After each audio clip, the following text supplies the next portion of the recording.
জনাব তারেক রহমান বাংলাদেশের জনকল্যাণমুখী প্রত্যেকটি প্রতিষ্ঠানের উন্নয়ন করতে চাচ্ছেন, দরদ দিয়ে, প্রেম দিয়ে, কল্যাণের চিন্তা করে।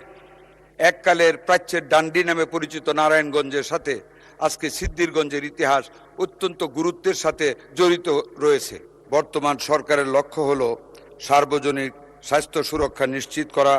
নারায়ণগঞ্জ জেলার সিদ্ধিরগঞ্জ বাংলাদেশের একটি গুরুত্বপূর্ণ শিল্পাঞ্চল, যেখানে বিপুল সংখ্যক কর্মজীবী মানুষ প্রতিদিন উৎপাদন কর্মকাণ্ডে নিয়োজিত থেকে দেশের অর্থনীতিতে গুরুত্বপূর্ণ অবদান রেখে আসছে। এ অঞ্চলের জনসংখ্যা ঘনত্ব এবং কর্মমুখী জীবনযাত্রার কারণে স্বাস্থ্যসেবার চাহিদা তুলনামূলকভাবে অধিক। এই বিষয়টি সরকার অত্যন্ত গুরুত্বের সাথে বিবেচনা করছে।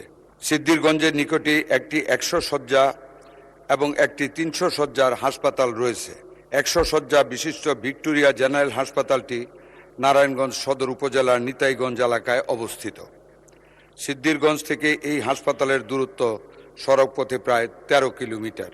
এছাড়া 300 শয্যা বিশিষ্ট হাসপাতালটি নারায়ণগঞ্জ সিটি কর্পোরেশনের খানপুর এলাকায় অবস্থিত।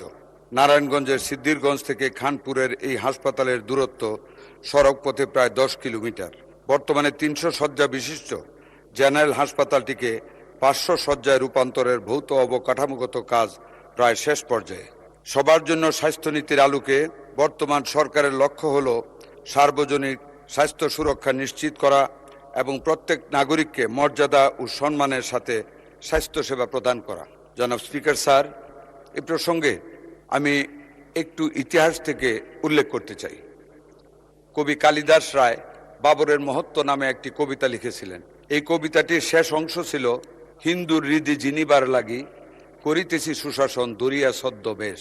আমি শিয়ালুকে বলতে চাই, আমাদের বর্তমান মাননীয় প্রধানমন্ত্রী জনাব তারেক রহমান বাংলাদেশের জনকল্যাণমুখী প্রত্যেকটি প্রতিষ্ঠানের উন্নয়ন করতে চাচ্ছেন, দরদ দিয়ে, প্রেম দিয়ে, কল্যাণের চিন্তা করে। শিল্পাঞ্চল ও ঘনবসতিপূর্ণ এলাকাসমূহে স্বাস্থ্যসেবা জোরদার করার বিষয়টি নীতি নির্ধারণের গুরুত্বপূর্ণ অগ্রাধিকার হিসেবে বিবেচিত হচ্ছে। মাননীয় স্পিকার, সিদ্ধিরগঞ্জ এ থেকে ব্যতিক্রম নয়। সভ্যতার বৃদ্ধিজনিত কারণে আজকে নারায়ণগঞ্জ এবং সিদ্ধিরগঞ্জ এক হয়ে গিয়েছে। এককালের প্রাচ্যের ডান্ডি নামে পরিচিত নারায়ণগঞ্জের সাথে আজকে সিদ্ধিরগঞ্জের ইতিহাস অত্যন্ত গুরুত্বের সাথে জড়িত রয়েছে। সেই লক্ষ্যকে সামনে রেখে আমরা কোনোভাবে আমাদের মাননীয় সংসদ সদস্যের প্রস্তাবটিকে অবহেলার চোখে দেখতে পারি না।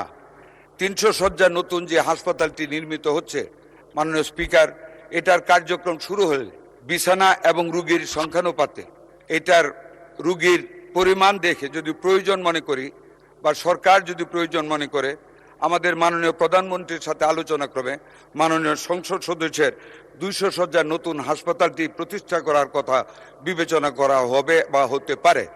আমি অনুরোধ করব মাননীয় সংসদ সদস্যকে আমাদের সাথে যোগাযোগ রাখতে। ইনশাল্লাহ যদি প্রয়োজন পড়ে আমাদের মাননীয় প্রধানমন্ত্রীর স্বাস্থ্য সবার জন্য সুরক্ষিত করার যে প্রতিশ্রুতি, তার আলোকে আমরা এটাও বিবেচনা করার জন্য সচেষ্ট থাকব।